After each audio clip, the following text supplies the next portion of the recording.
সময়ের সঙ্গে ছড়িয়ে পড়ছে যুক্তরাষ্ট্রের মিনেসোটা অঙ্গরাজ্যের মিনিয়াপোলিস শহরের চলমান আন্দোলন। অভিবাসন নীতির বিরুদ্ধে বিক্ষোভকারী অ্যালেক্স প্রেটির হত্যাকে ঘিরে বিক্ষোভ তীব্র হয়েছে। এ হত্যার বিচারের দাবিতে রোববার দলে দলে মিছিলে যোগ দেন বিক্ষুব্ধরা। মার্কিন ফেডারেল এজেন্টের গুলিতে অ্যালেক্স প্রেটি নিহতের মধ্যে দ্বিতীয়।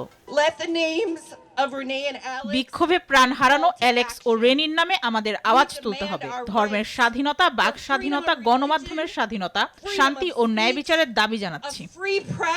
অ্যালেক্স প্রেটি যেখানে নিহত হয়েছিলেন সেখানে এখনও মোমবাতি প্রজ্বলন ও ফুল দিয়ে স্মরণ করছেন সহকর্মী ও বিক্ষোভকারীরা। এমন ঘটনায় ক্ষোভে ফুঁসছেন তারা।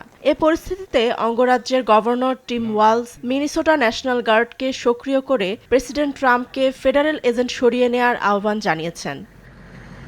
অ্যান্টি স্লিপার টেকনোলজি ও সফট টেক্সচার টাইল, নরম ঘাসের স্পর্শ, সাপোর্ট গ্রাস ম্যাট, নান্দনিকতার ছোঁয়া।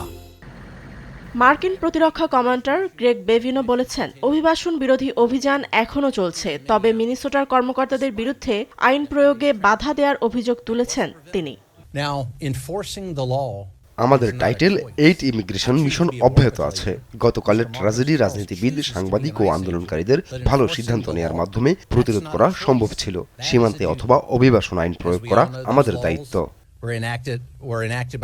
অঙ্গরাজ্যের পুলিশ প্রধান বলেছেন, মিনেসোটার সব কর্মকর্তা ফেডারেল আইন প্রয়োগকারী সংস্থার সঙ্গে কাজ করছে। প্রেসিডেন্ট ট্রাম্প আগ্রাসী অভিবাসন দমন নীতিকে সমর্থন করে বিশৃঙ্খলার দায় চাপিয়েছেন ডেমোক্র্যাটদের ওপর। 7 জানুয়ারি আইসি এজেন্টদের গুলিতে নিহত হন রেনি নিকোল গুড। এরপরই আরও জোরালো হয়েছে ট্রাম্প বিরোধী আন্দোলন। ফাতেমা তাসনিম, নিউজ ডেস্ক, দেশ টিভি।